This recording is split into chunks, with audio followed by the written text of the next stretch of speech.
He is a 5-time Bassmaster Classic qualifier. He's a former Bass Nation national champion. He's a 2-time Elite Series champion. Hot off his second win of 2025, Schlapper joins me this week. I'm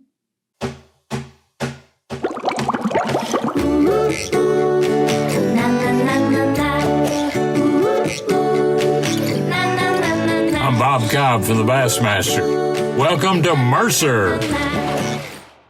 Welcome one, welcome all, friends, family, freeloaders, fishing freaks, and of course you, my humpers. Happy hump day to all of you, and welcome in to the Awkwardly Honest Fishing Podcast that goes by my last name, which is Mercer. This is the 227th edition of the Mercer Podcast, and I thank you for tuning in, and I hope wherever you're watching or listening from that life is treating you well.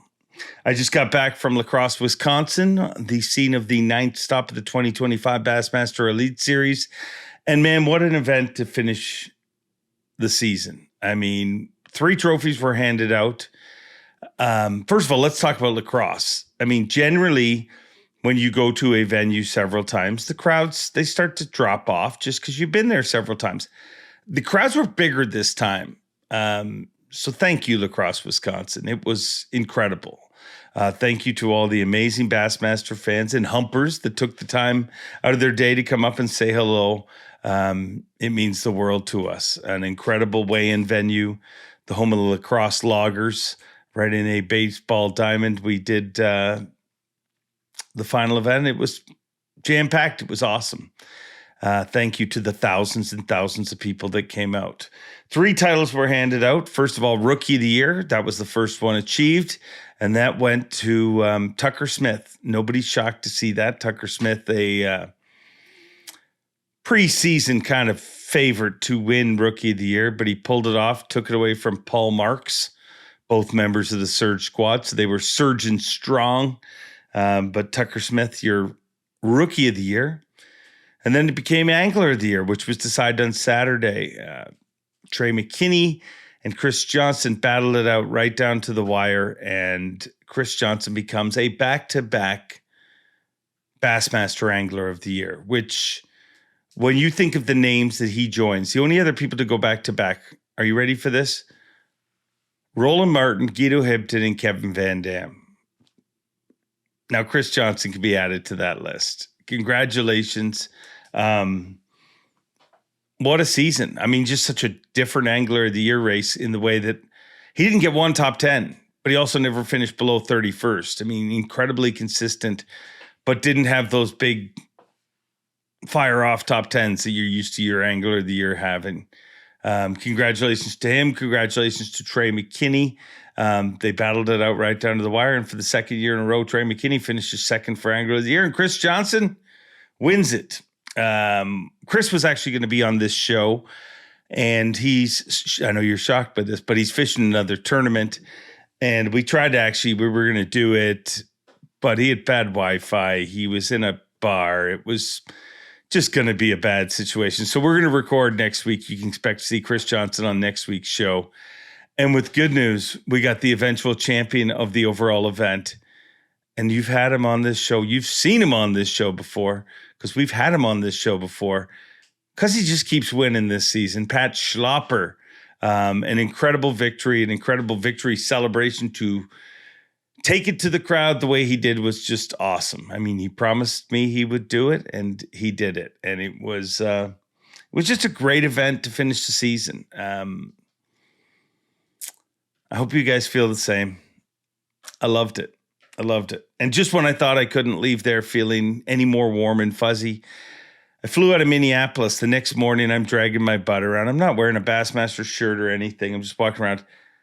And 4 different people came up to me and just said, hey, great season or great event. And it just reminded me of just how lucky I am to have the job that I have. Just how lucky we are to work in the sport that we do, that it matters to people, that just random people will come up and say, hey, great season, great job. It's not normal. That's not what everybody gets. So I'm thankful for it. And I thank you all for your incredible support. So one of the things that everybody's talking about a lot, obviously, is Patschlapper's victory celebration. It was awesome to see him take it to the crowd. It was just awesome to see the support that Schlapper has. And it was awesome to see how much work he put into this victory and to watch it all pan out for him. Everybody works hard, but Pat has literally been obsessed with this event. And he talks about some of the things that he did going into this event. And I think you'll enjoy this podcast. So I can talk about it all I want, but 2-time Bassmaster Elite Series Champion doubles down in 2025. Pat Schlapper. Pat Schlapper, you are a freaking 2-time Bassmaster Elite Series Champion. Yeah, I am. I never thought that would happen in a year, but made it happen the second half of the season. So it's pretty cool so far. I have to believe, I just live vicariously and watch from the outside of what you guys go through, but I think I'm pretty attentive to what guys are going through. And I have to believe, dude, you are now so mentally strong for what, the conversation me and you had after Hartwell, where you were like, only way I'm making the Classic is if I win this final event. Well, dude, we went to Fork next, and you have not looked back since. It's incredible to me how somebody, you were what, 89th in points? Yeah, something like that. It was bad. Yeah. You changed things in a freaking hurry, man. What does it feel like to you? I mean, it feels good to have confidence back and just feel different. And, we were talking the other day, I'm starting to feel like I do when I fish tournaments back home, which is when I fish tournaments back home, I go into every one of them thinking I'm going to win. And I do win a fair, not as many marks. I don't fish up here as much, but the Elite Series is obviously a different playing field. So I've never felt like that. I've always felt like I could compete. And I've obviously had times where I'm like, I can win this tournament. But to feel just that confidence the whole time, I haven't had that yet. And you can't just people will say that they feel like that, but do they actually feel like that? This is the first time in, 5 years that I've felt like that. Okay, I know I can beat these guys at any given tournament. So just a lot more confidence, a lot more comfortable, not worried about getting caught anymore. Just worried about trying to win and have fun and enjoy what I get to do for a living. I would imagine in your situation, you don't want the season to end. Well, my season's not over. I mean, I'm fishing that big one on Gunnersville, which okay. I'm assuming it's going to happen. There's still it seems kind of I don't know. There's a lot of weird things with that tournament, but I finally did get a confirmation email, so I think I'm good to go. But I mean, that's $500,000 to win that thing, and it's 100-some thousand per second. The payout's ridiculous. And there's no 360. So, I mean, all the Randys, they'll still probably complain about it, but, it's a lot. It's going to be a grass fishing tournament. So, I'm excited for that. Now my focus is on that because I'd like to win that one too. Winning is not something that you ever get satisfied from, is it? The more I've seen people win, you would think people would be like, whew, I won. But it's literally, I talk to the person the next day and they're like, yeah, I want more of that in my life. Well, that's what we strive for. I mean, it's not, I wouldn't say, you're never satisfied, but when you win, that's the culmination of everything. You lose a lot more than you win. And so when you do win, especially at this level, it's pretty cool, but yeah, you want to do it again. Because especially I'm kind of learning from the business side of it, one win didn't, and I talked to Livesey about this a couple years ago, one win. Yeah.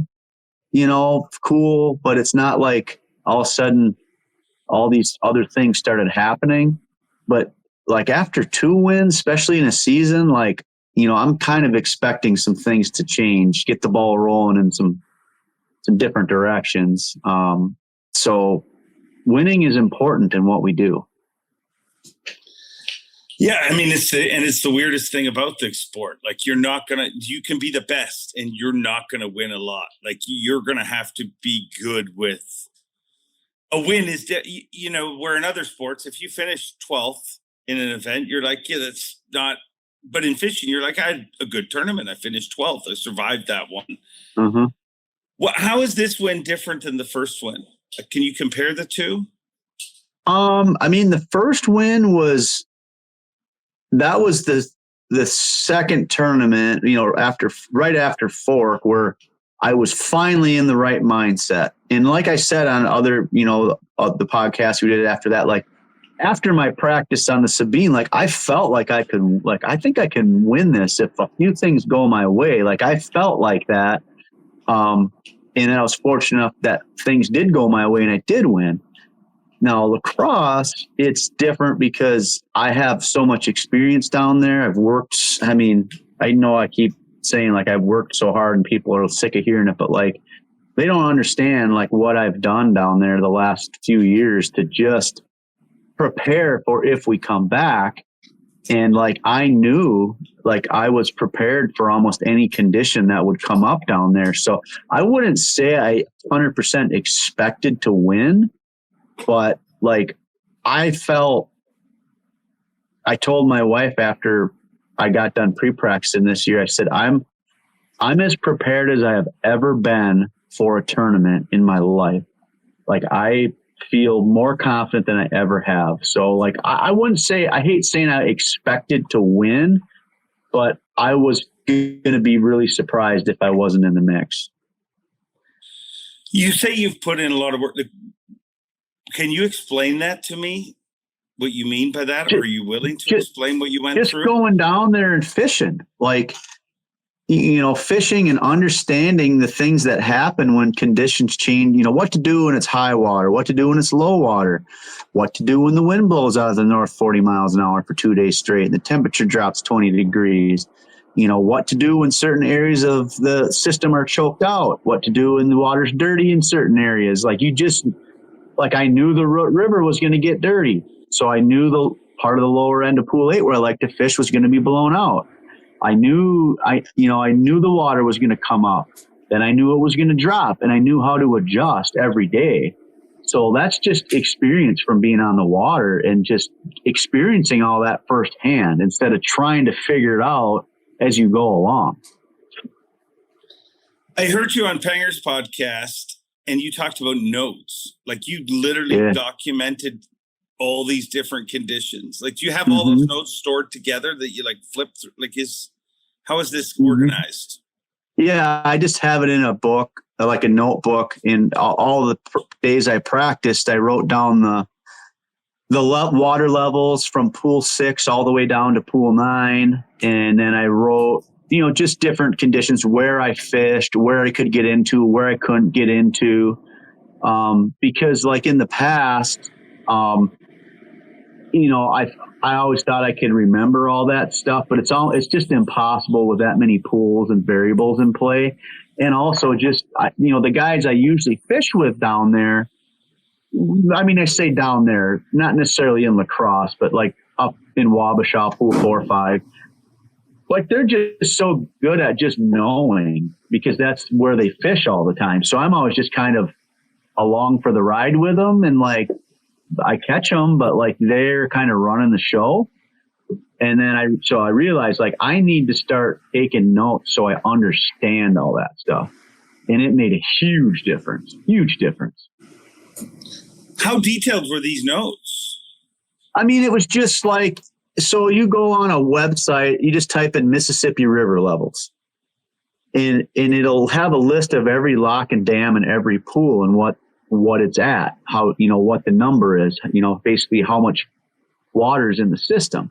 And it'll show a projection of if it's going to go down, if it's going to go up. It'll show historical data. So that's what I started was with all the pools that we were going to fish from the top all the way to the bottom. I recorded all the levels every day.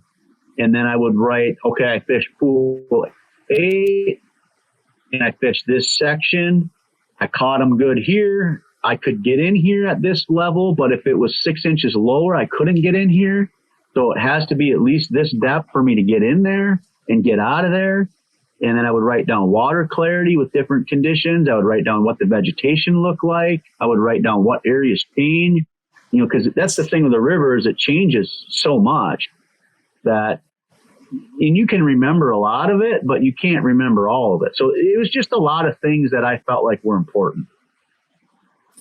Did it, throughout the event, did you go back in these, or was this a pre-fish thing? Like every day. And I recorded every day of practice. I recorded in it. The only days I didn't write about were the tournament days, because I'd get down with practice. I mean, I was going out. I was the first one on the water every day where I put in, and I was always the last one. Like it was literally 5:48 is when I think we could be out. Like I was on the water, idling out at that point, and I was coming in as the sun was going down.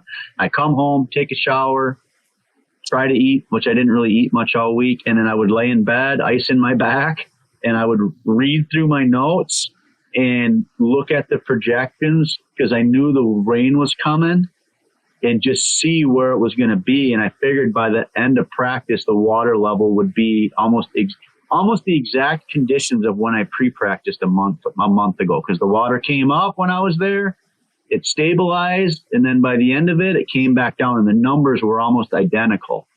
So it was like, I was just like, I told my wife, I'm like, this is lining up to be like the exact same as when I was here in practice. Granted, it's a month later, so the vegetation changed a lot, and it wasn't exactly the same as far as how the fishing was, but it was this. I knew I could go places during the event that I couldn't go and practice. And I did that days 1 and 2. I went exploring because I couldn't get into the areas in practice. And I knew if the stuff was right, I could win in these areas. It didn't end up panning out, but like without my notes, it would have been a gamble getting into where I went into day 1 just to check it out. Like it was a lot of time to get in there, but I knew I could get in there because I had recorded notes and I seen the water level. So stuff like that is like, you either have to have a lot of years and years of experience and just knowledge of all them numbers to know that, or you have to take notes like I do. Is this something you do on other bodies of water, or is this something you just did on the river? I just did here because I learned my lesson last time we were there. A lot of I used to take really detailed notes, but now I don't. But the river, it's too important. And then just knowing where I can run and where I can't run. And it's just, I only did it here, but it paid off. You said you learned your lesson last time. How so? Well, so last time we were there, like I had fished the river a bunch, but, I didn't. Last time it was real similar conditions where we got rain and that river on pool 8 dumped mud out the bottom end, and it like just screwed up a lot of stuff. And I didn't have enough stuff, and I didn't know how to adjust to it. So like I was so mad after that last tournament. I mean, I was just like, there's no reason I should have only brought in 4 fish the second day. So since that ended, I mean, I spent a lot of time down there by myself. And like I said, my best friend lives there. So we fished multiple tournaments and just fished down there a lot. So just with someone like him, you learn a lot more. You know what I mean? He lives right, like he's there. He fishes there 3 days a week. So, and I paid more attention. I didn't just take for granted, like, oh, we're going to go catch him on a frog today. I paid attention to what I needed to look for and what to find. And I mean, it sucked because I couldn't talk to him for a year. I mean, it sucked, like, because that's what we talked. Like when the tournament was over, we were at the bar and he's like, all right, I'll start telling you about last fall. Cause we couldn't. So he's like, tell me about all these fish he caught in October and all these fish he caught early in the year and where he caught them. And like, because I couldn't talk to him about, which I like that. I mean, I want it to stay that way, but it was really difficult when it's someone you talk to 2 or 3 days a week. And that's all you talk about is fishing. And then you can't talk about fishing. So, I learned a lot from him, like a lot. That's why, you know, like when I went into the crowd, that was the first person I went and handed the trophy to, because I felt like we had done it together because of how many years we've fished down there, even though we haven't talked about fishing down there for a year. So it was cool. That, I mean, I think that one of the things you said on stage, or you might have said afterwards, you're like, now I can relax. Like, the tournament has weighed on you.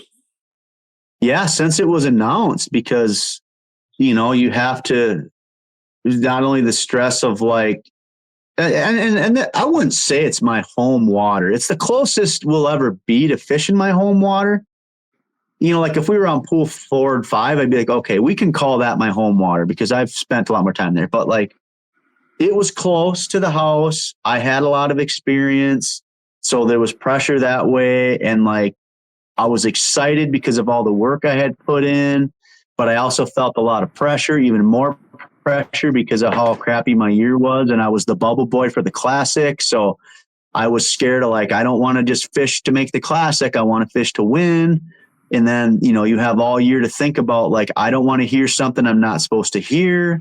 I don't want to like, I just don't want to do something wrong. And it just weighs. I mean, it just, all that stuff weighs on your mind. And like, but I still am like, I'm going to win this tournament. I mean, anybody I talk to about it all year, I'm like, I'm going to win Lacrosse. And I'm like, obviously you don't know that, but I was just trying to like manifest it into happening. Like, I'm going to make this happen. And yeah, when I won, it was just like so much relief of just like, oh my God. Before I even knew I had won, I was just like, I'm so glad this is over. Like, I just want to have a normal life. I just want to live a normal life now for a year, you know? So it was worth it though.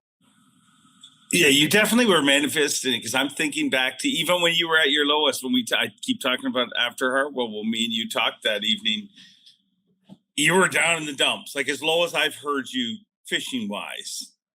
But you said the only way I can make classic is if I win this. And then like a few seconds passed and you turned and you said, and I am going to win that tournament. Like you were that. That's a cool thing that you put it out there. And you know how few people actually get to throw something out there and actually achieve it in life. I mean, that's a very rare. And it wasn't like I was trying to be cocky. I was just like, I need to win it because I want to make the classic. I put so much work in. Like, I just feel like I'm more prepared than everybody else. And I was hoping for some really adverse conditions because I just felt like I knew how to adjust better than everybody. And it just like played out exactly like that. It couldn't have worked out any better, but like I said, it was still a relief when it was done. And just to be like, okay, we won. I can breathe. I mean, it just felt like something left my body when it was done. Like it's hard to explain. I just was like, and that's how my buddy Mike felt too. Like when he grabbed the trophy, I mean, he yelled like a little girl. You know, he's just like, there's just some really cool pictures of it. But yeah, it was awesome. I'm so glad it happened. And there were so many people there for me, and it was a really cool moment. Today's high-tech fishing world can be a real pain in the neck, especially if you're running the wrong mounts. Beat Down Outdoors, they bring the graph to you. And they support this podcast and care enough about you to make this a short ad read. Check out Beat Down Outdoors. Now back to the show. Talk to me about that experience of bringing the trophy to the crowd. Like, I mean, I was driving that night after the event, and I was just thinking about it. I'm like, that was like there's people that will never forget that moment that were in the crowd. But what was it like to be the star of that moment, the guy walking around with the trophy? Like, what were you even thinking when it was happening? Like, I don't know. I was just thinking like, I want to get it out to my family out there, and to my buddy Mike and Matt Larson, the other guy I fish with a lot, and Lonnie, just all these people that have been behind me. And, you know, we've just kind of honed our skills together, and you know, obviously my parents, and just, I mean, there was people bunch of my friends staying at the campground all week, which I didn't really hang around them much because I was practicing hard and everything. But like it was just so rewarding to be like, I did it for them. And like, you know, you're out there and they're all touching the trophy, and like,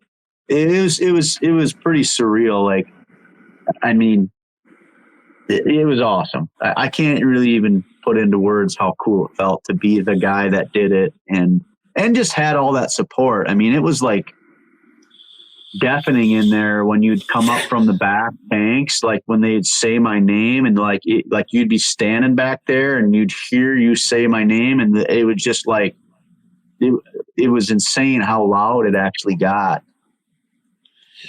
Yeah, it was, and it's so rare. You know what I mean? Like, I mean, I think we've experienced that with Lee on Fork and a few rare, but it was, as the guy who stands the stage and hears the response to everybody, like there was nothing close to the reaction that you were getting. It was, and I feel like I've gotten to know your parents a little bit and some of your friends, you know, through, you know, different events and stuff. But I feel like there's friends there that are cheering on people, but I feel like in this situation, there was friends there that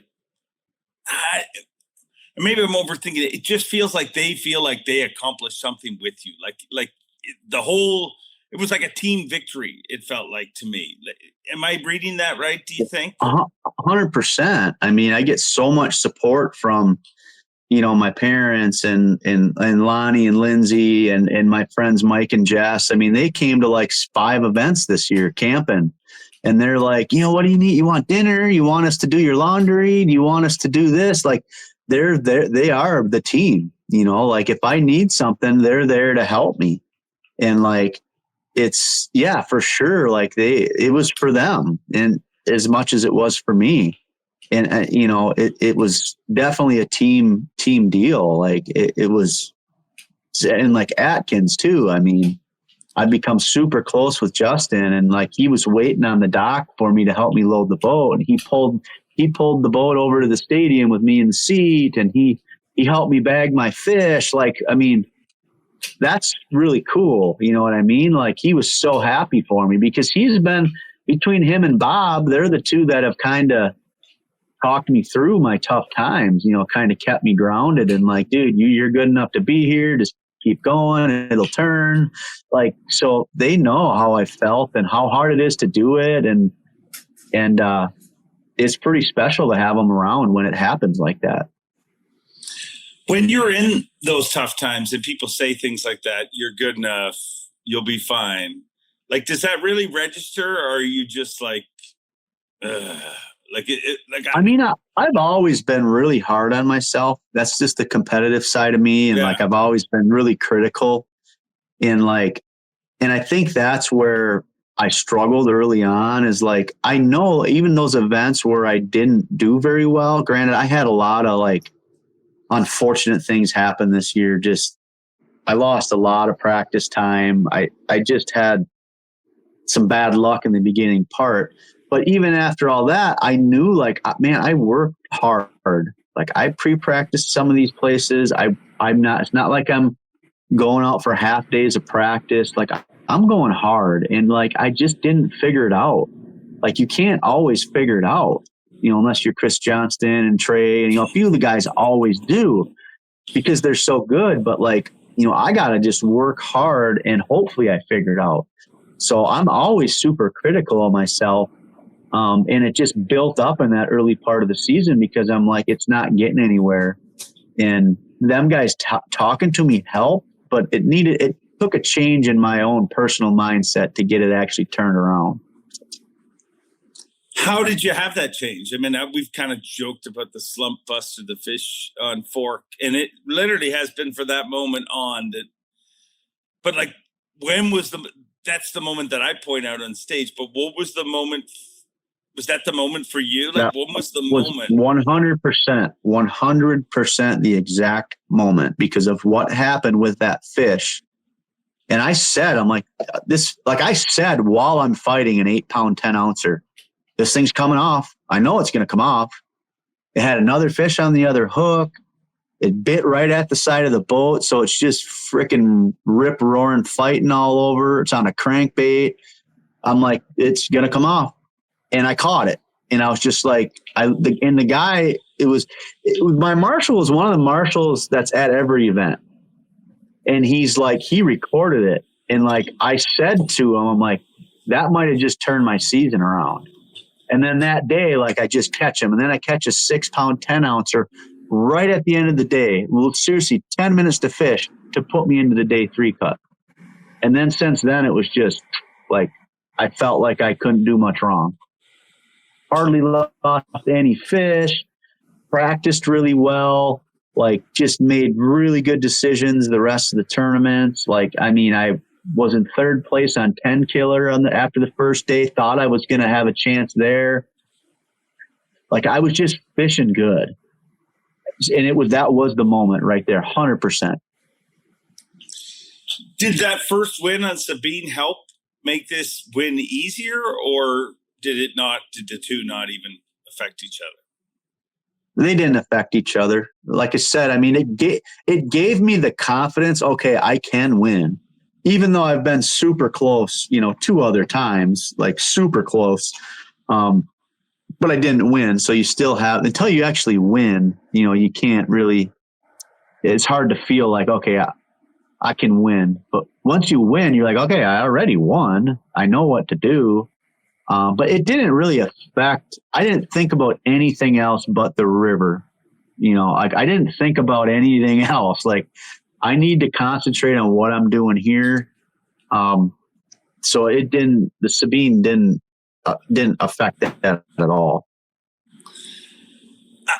I've kind of joked about it, and I've talked about it on live a lot, and me and you joked about it before we even recorded, but you're surrounded by trophies. You literally have your camera propped up on trophies right now. How much have you won outside of the Elite Series? Like, how many tournament victories do you think you have in your life? I mean, I've got a lot of them, but like, as far as like money, I mean, like around home, like if a big tournament is like $5,000 in a team tournament, we might fish one a year. That's $10,000. But like I've won probably a couple hundred, of those tournaments, where it's, $1,500 to $3,000, and they're team tournaments. Most of them. I've won a good amount of single ones too. And then a lot of them would qualify for Skeeter Reel money, where you would get $5,000 and you could get that up to 3 times a year. And so I've won a pretty good amount, considering, I'd say, money wise, considering we don't fish for big money. You know what I mean? We're not fishing for 20,000. I have won one boat, and then I've won, a handful of $10,000 tournaments, but it's mostly, 2 to 5,000. But I mean, I've got, I don't know, a lot. Like, I'd actually have to go and count them and dig through the bins and get some more out. But like, it's for sure. I mean, I don't know. It's in the hundreds. I mean, like 150 plus. I don't know. I mean, if you count all like the club tournaments and just like state, I don't know. Pat. I mean, yeah, it is a lot, but like, I don't like to say like it's it's not 300, but it's between 100 and 200 wins for sure. I just don't know what it is. So I don't want to say it's this many when it's only this many, but it's a good amount, for a local angler. And that's not all me. I mean, I fished with Mike McAvoy he doesn't fish tournaments much anymore, but he's one of the best fishermen to ever be in the state of Wisconsin. And I fished with him. Like, and the guy I fish with now, Wade, I mean, I have really good partners too. So, it's not all me. Like, it's a team deal, and they've won them with me. So. That's impressive, though. And I think that's one of the things that nobody knows about the elites. Like, I don't know that everyone's won 150 tournaments, but I think that, like, all of you guys come from, and I always say that that's like a prerequisite. Like, if you are not winning at home, you're not going to win in the elites. Like, just plain and simple. Like, take the steps. And you guys all come together and you know what I mean? Like you mentioned Chris Johnson. I mean, he wins a lot at home. And Brendan Polnick won a lot at home. Lee Livesey won a lot at home. Now you guys all come together. Does it feel different? What do you mean between fishing from home at home? Yeah, like at home, you said earlier at home you feel like you can win every one. Like what changes? Like is it just a different playing field? Is it the competitors? Like why is it so hard to get that feeling on the elites? Well, because exactly what you said. You're fishing against the top guys from where they're from. You know what I mean? Like they're the guys who dominate in their realm. And you throw all the top guys and, you know, you got 100 of us in the world or on our side. I mean, you got the other side that's got, you know, the best guys too. I mean, you throw them together. It's like, well, now, you know, everybody I'm fishing against is capable of winning 5, 6 guys that win the majority of the time. And like in our area, it's probably even less than that. So, I mean, obviously other people will win here and there, but like when you pull up to a tournament on Shatak Chain or Upper Long or Big Shatak, Chippewa Flowage, the places we fish around here, you could probably pick 2 or 3 people out of there that are going to win almost every one of them. You can't do that on the Elite Series. I mean, you can obviously pick favorites.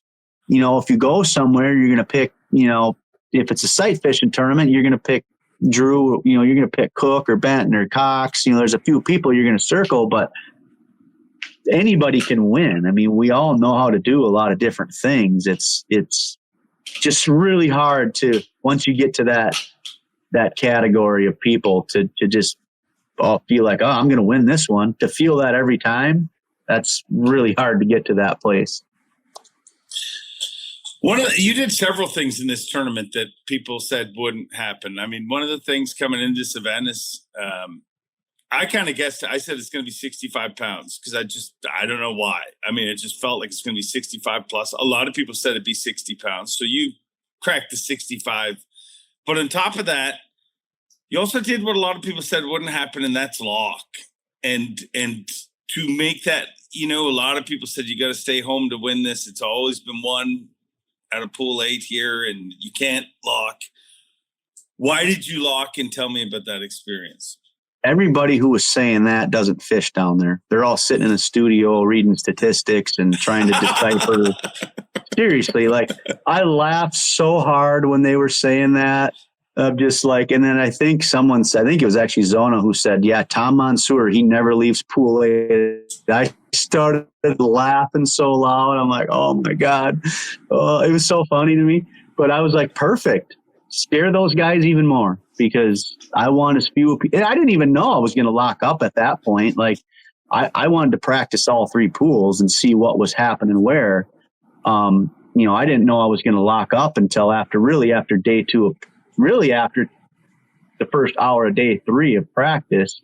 That was when I knew I was going to lock, but I'm not scared to lock.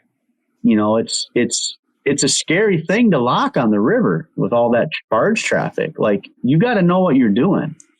And that's why, and I think last year when the Open was there and all those people got locked out on pool 9, I think it happened on pool 7 too, but like, that's scary. I mean, I hear stories all the time of guys who fish that's the only place they fish and they get locked out. Like it's not a guarantee. So that's the reason a lot of times it's 1 on pool 8 is because 90% of the field stays there.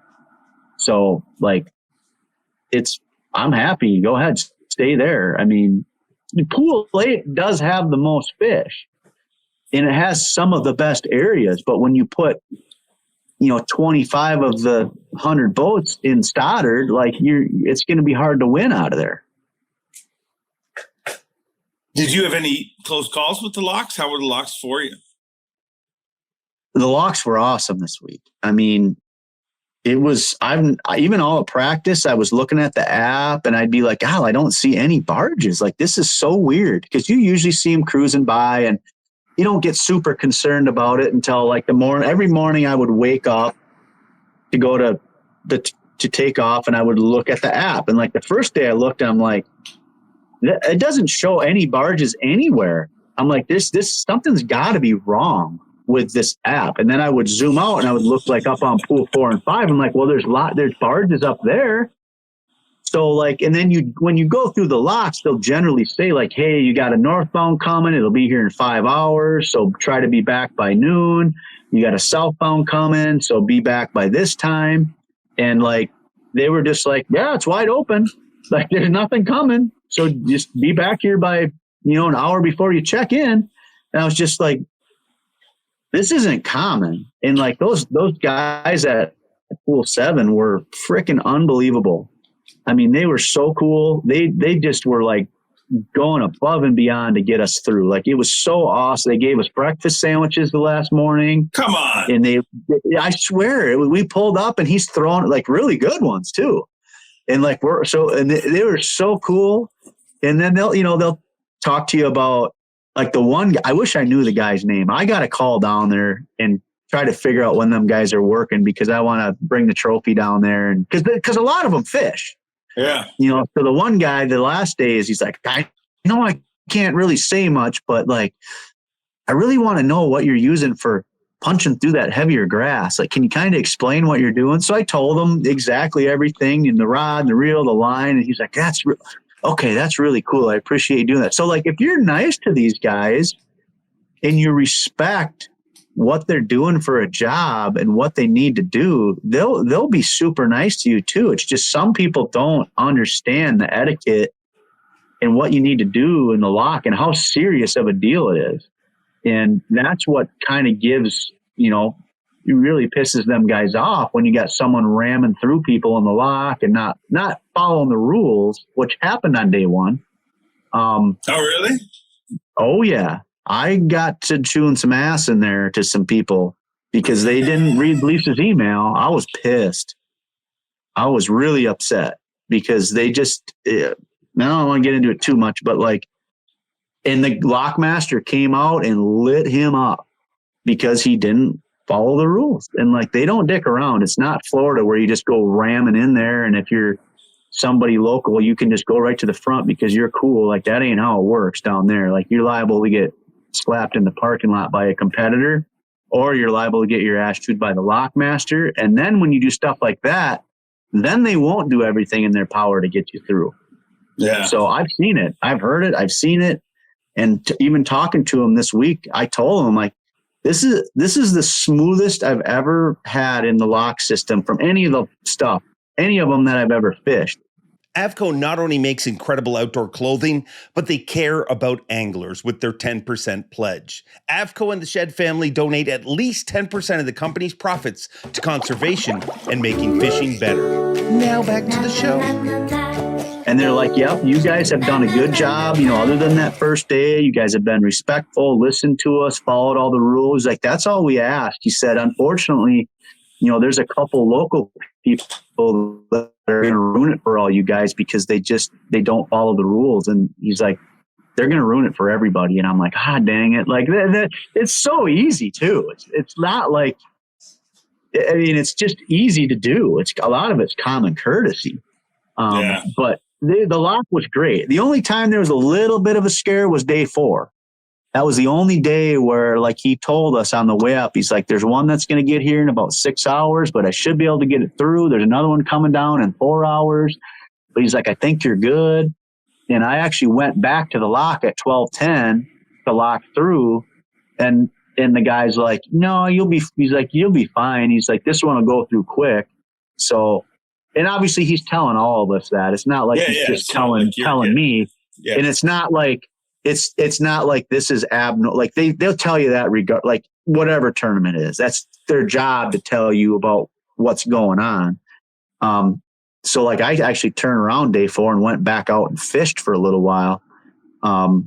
So the locks were super smooth, and and a lot of it was because the lock right above pool 7 was getting the gates replaced, so they couldn't use it. So all them barges, they couldn't go any further. So I was just like, all right, keep working on it for another couple days because we need to get up and get back. So what happened day 1? It was just guys, trying to, I've always heard it's first in, first out, like those guys trying to steal spots in the lock type thing. Yep. So this is the process. You pull up, you shut down at the long wall, you idle up, you pull the cord. Once you pull the cord, you wait back by the ladder until the door completely opens and the light turns green for you to go in. Yep. So they don't like it when you sit right up by the door because they're like, we don't know, something could happen. And like that, it's just super dangerous. So we're all waiting back there, whatever, fine. I think that was okay. And then exactly what you said, first one in, first one out. So we idle all up there. We kind of get in line, and there was quite a few people. And then you hold the lines, they drop down, and you're sitting there all in line down the wall. And then when they start to open the doors, you hold on to the rope. You hold on to the rope until the doors are completely open and they blow a horn. Once you blow the horn, you drop the rope, you push off, and you idle out in order. Well, some of the people didn't do that. As soon as the door started to open, they pushed off and started idling to the front. And I'm talking people from the back. They're blowing by all of us on the wall, and I'm freaking lighting them up. And they don't, I mean, some of the guys that didn't, I mean, they ain't going to listen to a turd like me. They're going because they're who they are. And I didn't give a shit. I was not happy. And then the lockmaster came out, and then he started yelling, and then stuff kind of fell into place. And then, actually there was Lisa sent a message that night she sent an email to everybody. Exactly what I just said was broken down in that email from the lock. And obviously they didn't read it or they didn't care, or they just haven't fished down there to know, like you stay you don't go out until the person in front of you goes out. So it was, but then after that, it was fine because people got it. And, Christy's like, what were you standing up yelling about? I'm like, because all the freaking people in the back rush into the front of the door before the horn even blew and out of order. I'm like, this is how you do it down here. So, but it was just the first. It's not even just courtesy, it's safety. Like, I mean, a lot of fiberglass jammed into an area, and water is one of the most powerful things that gets zero credit for it. But if things start to go wrong and boats are out of order and not holding onto the rope, it can get very bad in a hurry. Yeah. Yeah. And it was like, I don't know. It was, my heart was pounding in the morning when that happened, but it was fine. I mean, it was fine. It is what it is. It seems like the last time we went there, stuff happened on that lock too. Because I heard about it after the tournament, and when I locked up day 2 last time, like they were not happy that we were there. So this year was great. I mean, after the ass chewing on day 1, everybody stayed in line, and then they were great. You know, they were really cool, really cool. You have a habit. I don't know if you realize this habit, but you just did it a second ago. You said they're not going to listen to a turd like me. Do you feel like you'll always refer to yourself as a turd? Like I feel like part of your motivation is I'm not one of them guys. Yeah, I don't know. I mean, it's just certain people that just, I don't know, are different. They just live by their own rules. And like I said, I bite my tongue a lot, but that ain't happening anymore. Like it just isn't, especially when it's something so blatant where it's like, but it's, you don't get respect from certain people, regardless of how good, nice you are or what you do. There's just certain people that are just pissy, you know? Yeah. I think that's in all walks of life. And I mean, you deserve to choose some ass in that situation because they're going to screw it up for everybody. Because ultimately the locks don't have to give a crap about bass boats. They're not there for the bass boats. No. And poor Will, to use it. You know, Will Davis was the first one there, and I don't think he'd ever been through the lock. And I talked to him, you know, I'm buddies with him. I kind of told him about what to do and everything. Well, he's the first one out, and he's like, holding the rope because this lockmaster's just yelling at all these guys who are being turds. And Will's like looking around like, I don't know what to do. He didn't do anything wrong. And so I'm like, Will, push off and idle out. Like, he's not yelling at you. He's yelling at all these guys coming from the back. So then he kind of idles out and like looking back at me. And like, I tell him when to take off because he was like, he didn't know what to do. I felt bad for him. Another topic I wanted to bring up with you, because I'd love to hear your opinion on it, because I'm sure with great accomplishment in today's world comes great scrutiny. How many things have you, in these 2 wins this season, how many things have you learned that you do wrong from the internet? Well, I'm just a scoper. Even though I never turned it on in this tournament, I don't know how to tie a knot because my tag ends are too long. I don't know how to rig a jerk shad. I don't know how to set the hook.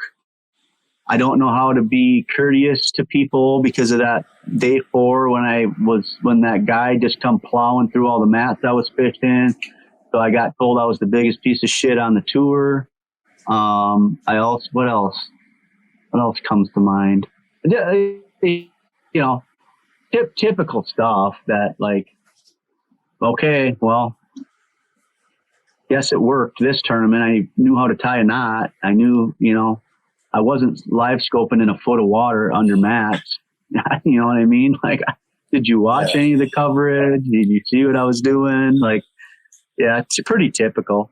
Some of it really upsets me. The guy who said I was the biggest piece of shit on tour, that made me mad because I knew what he was talking about, but he didn't know the whole scenario, of course. He just saw some little clip some freaking YouTuber probably put up, saw me like, I got to get down there and tell this guy to get out of there because he's literally in my best patch strolling around eating chips. Like, I need to get out there. I want to win this tournament. So he didn't see that. He just seen me getting mad and trying to wave him out of there. Like, and even Larry Nick, I just watched it because I'm like, well, I don't think it was that bad. And Larry Nixon's like, yeah, you got to do that. You got to do crowd control. He's in his best area down there. Like, he's got to get him out of there. So that made me feel a little bit better. Yeah. Someone that actually fished and knows what we deal with instead of some guy at Mima's house, having cheese and crackers, like sees it and like wants to make a comment. It's the world we live in. And I think that people forget that you guys play your sport in a friggin' public playing field. Like, this was golf. There'd be a dude with a shush sign moving all those people out of the way. Yeah. If it was baseball, if it was anything, but in fishing, like it is an exception to the, like, even if you look at other public events, like, I mean, hell, the Tour de France runs right through people's houses, like right through their neighborhood, but they're shut down the roads and everything. Like, you guys literally play alongside. Like, I think it gets way underestimated just what you guys deal with. Yeah, and instead of shutting down the roads, we show people exactly where we're fishing and exactly where every 3+ pound fish is caught. So they can just be sitting there eating their breakfast burrito at Quick Trip and say, well, let's go on out there and let's go plow around in that 1.5 foot of water that's Pat's catching his fish out of. You know what I mean? And that's the other thing. If it would have been like out where I was out in deep water, I wouldn't have cared at all. Like, yes, you're far enough away and you're not going to disturb anything if it's deep. But dude, it was 1.5 foot to 3 foot of water that I was fishing. And if you just still like seen them come in, like, it's just like that was that scenario why I was like, oh my God, my heart was just about fell out of the chest because I saw them coming. I'm like, don't go that way. Don't do it. It's been resting for a half hour. Like, I need to get back there. And they're just plowing through it. And you just see all the stuff flying. I'm like, what are you doing? But once again, when you get people see right where we're at, they just come on in. And it wasn't that bad. I only had a couple minor blowouts with people this event, which I thought would be more. So it wasn't that bad. But that one was a bummer. Yeah. I mean, do you wish they would change that, showing your location? What do you think? What do you think any normal human that thinks about getting I can see like, okay, they're up on pool 7. Okay, cool. But when you put it right where we're at, I mean, that's just do it afterwards on shows or whatever. But don't do it on live, because then all of a sudden the Thursday nighters, they all go out there and catch them. It happened this week. Yeah. Like, I don't know where they were fishing, but I'm like, well, they know where a couple schools are, and they'll just go dry. They don't care. They'll go out there and try to win the $30 pot. Like, they don't care. So I don't agree with it at all. I don't think any of us agree with. I mean, I don't see why they need to do that. I agree with you there. To me, I think location should be very vague. You know what I mean? Like, hey, he's in the top half of pool 7. That's all I need to know. Like, I don't need to know the exact point, the corner, the what. Like, I feel like you're feeding. I mean, there's one person that's excited about that, and that's a person who's just directly looking for spots. And again, Burden. We're playing in a public playing field, and with that, you need to give some. You know what I mean? You can show where Tiger Woods is during the Masters. It doesn't matter, because I mean, you can't walk there. But I agree with you there. I wish we'd get a lot more vague with it. Yep. But you guys work too hard for some of that stuff to just be given away. And I get where it comes from, because I think anybody that covers anything in any sport wants to show more, that's how you evolve. But I just feel at some points the chase to show more, we're showing too much. Too much. It's where it starts to hurt the angler. And like, I mean, I can't even describe how hard it was to find that spot I found in that giant eelgrass flat. I mean, how many hours I spent. I mean, I spent almost 2 days on pool 7, and I spent probably over 8 hours just all over that flat. And I finally found a spot that had them. And now you show right where it's at. And day 2, we were in the lock, because I had a camera day 1. We were in the lock, and I told my marshal, I said, I guarantee you we're going to go up to that flat, and there's going to be a couple John boats waiting for me. And we're going to stop, and they're going to put their trolling motors down, and they're going to start to circle us. He's like, really? I said, I guarantee you, and I can almost tell you who it's going to be. We run up there. We get across the flat, and I look over, and my marshal's looking at me. There's one of the John boats about 100 yards from where I was catching them, idling. Put the trolling motor down. He puts the trolling motor down, starts coming at me, starts circling me, and then I knew who it was. I wasn't 100% sure, but I was pretty sure. And then once I started kind of telling him what I thought, then I knew who it was, and then he left. And then when he left, a little while later, I seen him driving over to where I was catching him on a frog. I don't know if I told you that or not. Like, it messed with my head really bad. Like, I ended up going in there too early, and the fish weren't ready. It just messed up my whole day. And he ended up confronting me at the end of day 3, asking me about it, why I got mad. And I told him what I thought. It is fine. I mean, I just knew it was going to happen. You know what I mean? So I put all that work in, and then there he is. Boom. He gets a spot that had one of the biggest schools in the lake on it. Yeah, that's frustrating. And it was a bummer, man. Yeah, I imagine. And I've always been a believer in, like, hey, if you win a tournament, you kind of sold your spot. You know what I mean? Like, you cashed in on it. But like during the event, we should be doing everything we can to not take away from what you guys are doing.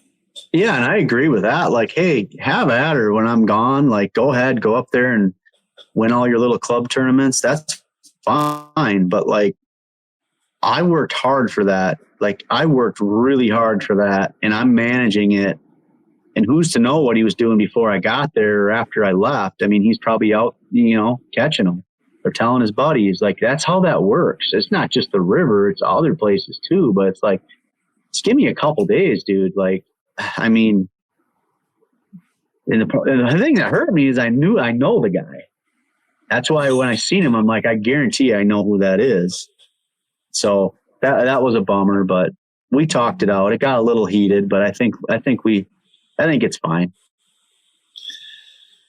So in the second half of the season, you've won 2 Elite Series events, kind of over $200 and something thousand in winnings. What, $250,000 in winnings in the last half? What are you doing in the off season? Do you have any plans? Like, do you get to celebrate it, or is it just focus on the next goal? I mean, I haven't yet. After I got home Monday morning and unloaded the camper and drove 3 hours north to another media event. I got home yesterday afternoon. I finally slept in my own bed last night. So I haven't had time to let it sink in a whole lot. But yeah, my wife and I, in the off season, we have fun. I mean, we're going to Mexico that before I won this money. I mean, it's not like we always did that anyways, but we'll celebrate for sure. I mean, it's bigger. It's wouldn't say it's been life changing, but like it might for us. You've dreamed of winning Elite Series events for a long time. Now that you've won a couple of them, how does it compare to the dream?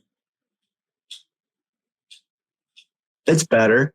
It's better because when you have the dream of doing that, you think you kind of think what it would feel like, but you don't until it happens. And it's like it's hard to explain, but I don't know.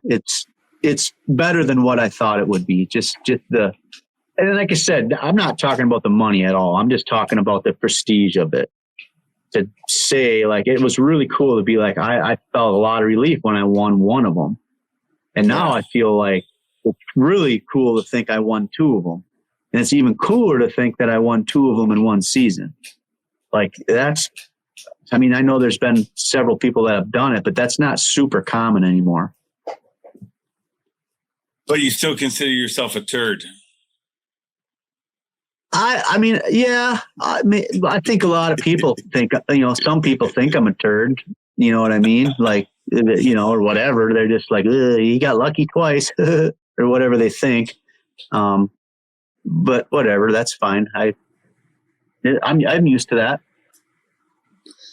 Yeah, I don't think anybody thinks you're a turd, Pat. But I feel like you explained that. I mean, you're one of the most liked guys on tour. Like, I mean, when you see people's reaction to your victories, it says a lot. I've run a Yamaha outboard for over 30 years. It has got me home safe each and every time.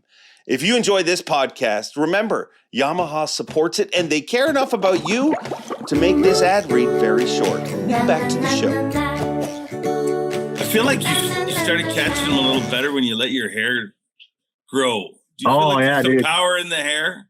Yeah, same thing happened last year. Like I, had kind of a slump, and then I'm lean in there. Let me have a good. I mean, you are freaking. It's all Kramer. It's straight curls. It's full, dude. I'm not. I got full hair.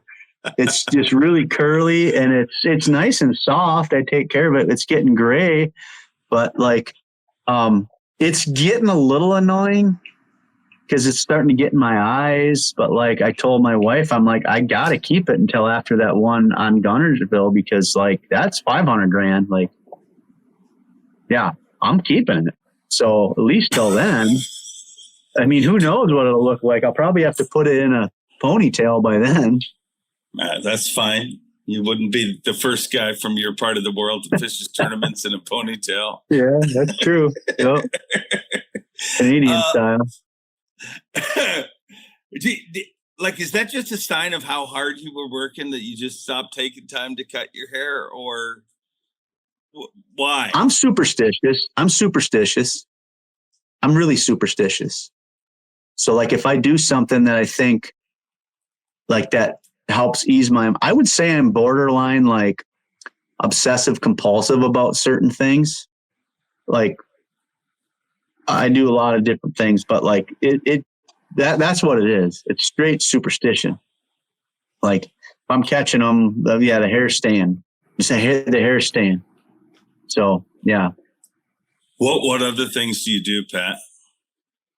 I've got lucky boxers. I've got day 1 and day 2 boxers. I've got sweatshirts that are for certain days. I've got shoes. I've got, shirts, all that kind of stuff. So yeah, I've got things that help ease my mind. Have you are you obsessive enough about it that like if you left home without the lucky boxers and gone back and got them or anything like that? Yeah, I would for sure. Yeah, I'd turn around or have my wife mail them or something for sure.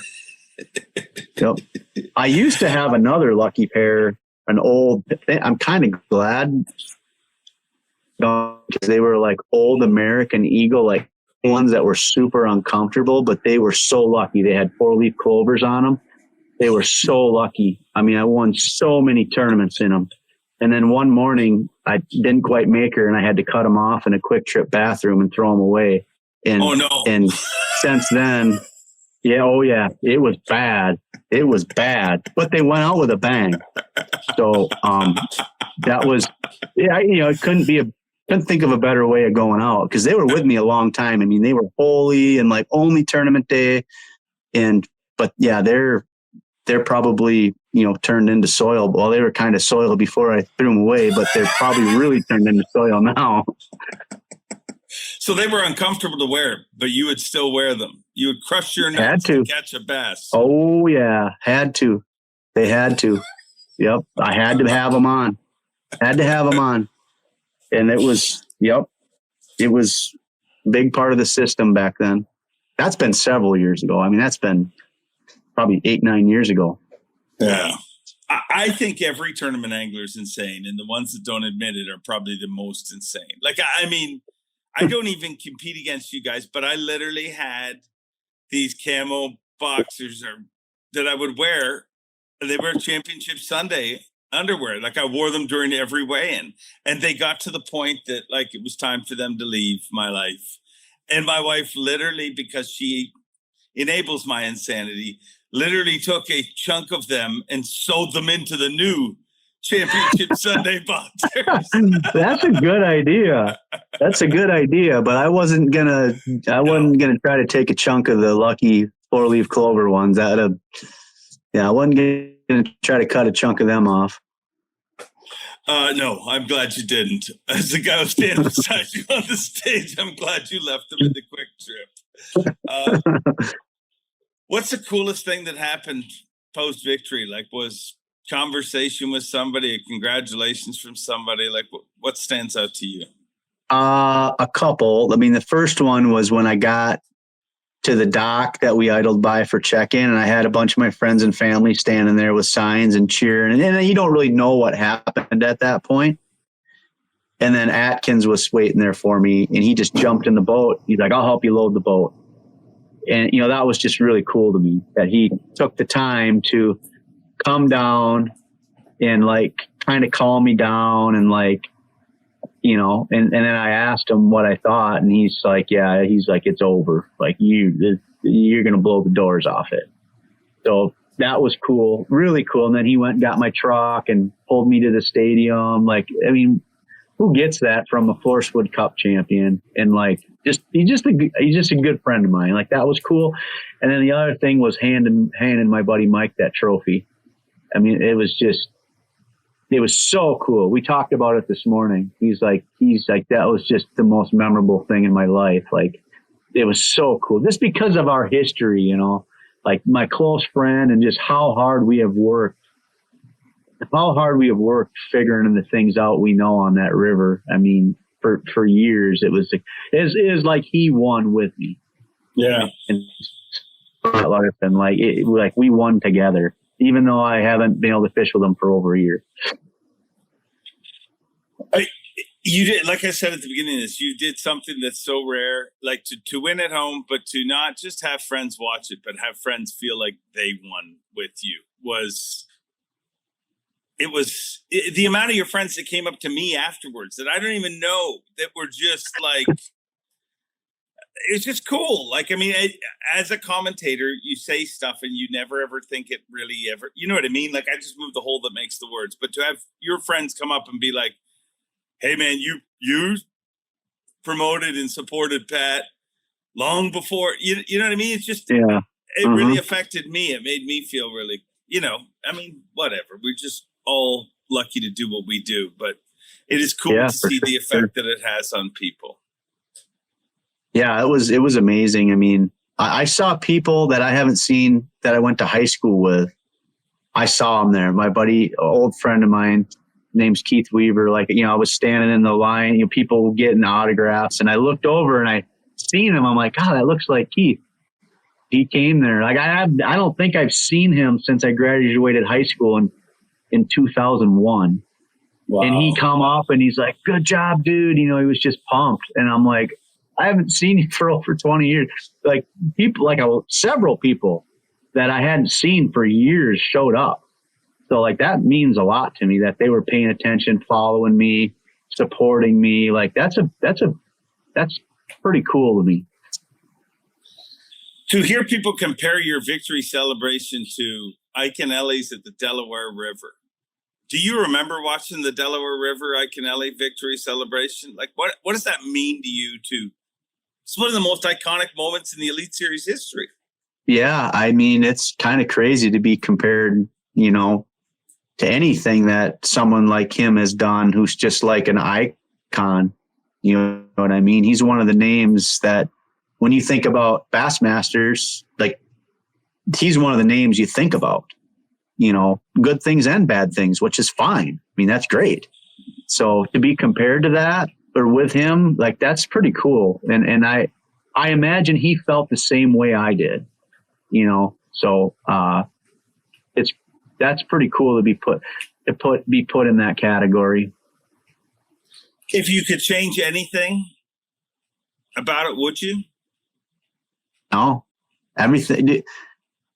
That whole week, I mean, went almost how I couldn't have scripted it any better. I didn't mind being in third place. Like, just everything happened exactly how it needed to happen for me to win. And then it was perfect. It was honestly perfect. I feel like I fished a perfect tournament. I feel like I prepared to fish a perfect tournament. Having all the people there, like, I think it meant a lot to the local people, to the guys that fish the river, the guys I fish against down there. I had a guy from the city of Lacrosse come up and talk to me and congratulate me and thank me, like, all that stuff. Like, it couldn't have been any better. So it was perfect. One last thing I want to ask you about, because it was kind of out of character for you, but I loved it. Morning takeoff interview on Sunday. I think your exact quote was, if the other 9 guys I'm fishing against knew the fish that I'm around, they would be scared. And you didn't say that out of a way of arrogance. Like, when you said that, we talked about a bunch on live, but I was like, man, that comes from an insane commitment and amount of hard work. Did you think about that before it came out of your mouth? Because, like, you literally called your shot. You Babe Ruth this tournament. I thought about it the night before when I went to bed. I'm like, oh, dang, this is setting up to be the perfect storm. And then when I got up in the morning and it was, like, not cold, but it was like, you ain't going to go out without a sweatshirt and a jacket, a wind blocker on, because it was cool and straight north wind for 2 days, hard. I'm like, these guys are probably in trouble because, I know what's about to happen if I can get them in the boat. And that's why I said that, is like, I wanted to get in their head a little bit because I think I was already in their head, but, like, it was true. Like, I knew what was going to happen as long as I got them in the boat. And with what I was doing, I feel like I've got a very refined system that I'm not going to lose very many. And I didn't, I lost one fish in 4 days that mattered. So, it was from the heart, and it wasn't to be cocky or arrogant, because I'm not like that. I'm super humble. I would normally never say that, but in that scenario, I felt like it needed to be said. I loved it. The sport needs more people, just because I feel like all you guys are super entertaining. Like, I feel like if the world got to sit in a room with all of you guys when you're chirping back and forth and everything. Like, it's a room full of alpha males. But I think that at some point on camera, everybody wants to dumb it down. And, they don't want to come off sounding arrogant. But, I mean, call it in any other sport. Dude, I mean, we were in a baseball stadium. There's never a baseball pitcher who goes out and is like, they're going to knock the leather off the ball today. They go out there saying, I'm going to show them. And you freaking showed them. Yeah, I did. It worked out. I mean, and I'm a humble person. I don't ever want to come off as arrogant or cocky because that's not who I am. I'm confident a lot of times, but like, I don't want to be put in that category of like, oh, he's just thinks he's better than everybody. Like I don't. I mean, I'm not. So, but that specific scenario, something I had been playing out in my head for 3 years, and like all week, like just building up to that point, like I just could feel it. Like, God dang, I'm gonna get them. I'm gonna catch them, and I know there are big ones in there. And I know these guys aren't going to know what to do. I mean, not that they're not going to know what to do. They know how to catch them. They're in the top 10. They know how to catch them. But they didn't know what I was around and what I was going to do and what the potential, because the potential I had there was to have, I mean, I could have had, quite a bit more than what I caught. That's just because of where I was at. I mean, I got a good bag, but not what the full potential was, but it was enough. Your dad after Sabine told me that it was one of the top 3 moments of his life. To be able to give that to your parents, not once, but twice. And like, as if the Sabine wasn't badass enough for them to, but if there was any negative about the Sabine, they were there kind of by themselves with some of your friends, but it wasn't, the crowd. But then to be like, okay, well, guess what? We're going to do it at home when you're surrounded by everybody.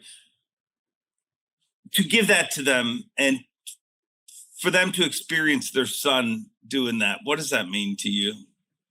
I mean, it means a lot, and my younger brother was there, and just with all the stuff we've dealt with, just to see him happy and smiling and get their mind shifted a little bit. It's pretty cool. It makes me feel pretty good about, having that happen. And I think that, stuff happens for a reason. And I think some of that stuff that's happened is kind of beyond my power, honestly. Like I think whatever power there is knew that we needed something positive, and that's how he gave it to my family and I, and I'm thankful for it. And I know they are, because, they're finally talking about, that stuff instead of the other stuff. So it's pretty cool. Very cool indeed. Congrats, dude. I'm proud to, I was proud to be able to call it.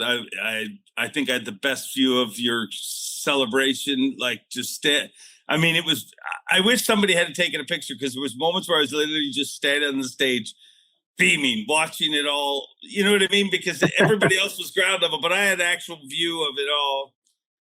You've worked your ass off. You deserve all this and more. Congratulations, Schlapper. I appreciate it. It feels good, and hopefully I can keep it going the rest of the year and then have a good year next year. But regardless, I mean, going to the Classic again and got 2 trophies in the basement. And the first thing my wife said when we walked downstairs is, she's like, we're going to have to get a bigger shelf here for these bigger trophies. So we'll have to figure that out. So I didn't think that was going to be a problem this year, but I guess I'm going to have to put my construction worker hat on and build a bigger shelf. These are the trials and tribulations of being a 2-time Elite Series champion. Yeah, it's rough. It's rough work. Somebody's got to do it. Thanks, dude. Yep. All right. Thanks for having me on. Great stuff as always from Schlapper. And I thank him for his honesty. I mean, he's always honest. And I congratulate him, because I love seeing hard work pay off for good people. And he is definitely a hard worker and definitely a good person. I thank you guys for watching this. We got lots more still to come. Chris Johnson going to join the show next week. And we will talk about his back-to-back AOY season. So tell your friends, tell your family. We'll have that show coming up. And lots more shows coming. I mean, the season may be winding down, but that doesn't mean that this show's going anywhere. Thank you for taking a little time each and every week. Have a great week. And hey, special note, school starts for a lot of kids. For some kids started this week. It starts next week. It's starting. Listen, if you're a kid and you go to school, I mean, not just kids, but anybody, be a good person. There's a lot of people battling through a lot of things, and you wouldn't believe the difference you can make in the world just by being nice to somebody. Take a little extra time to hold the door, welcome the new kid to school. You can change somebody's life just by being nice. And guess what? It'll make you feel good too. Until next time, take care, enjoy being, and as always, Bob Cobb, take it away. Thanks for watching. Please like, comment, and subscribe, because Bob Cobb of the Bassmasters told you to. You hear?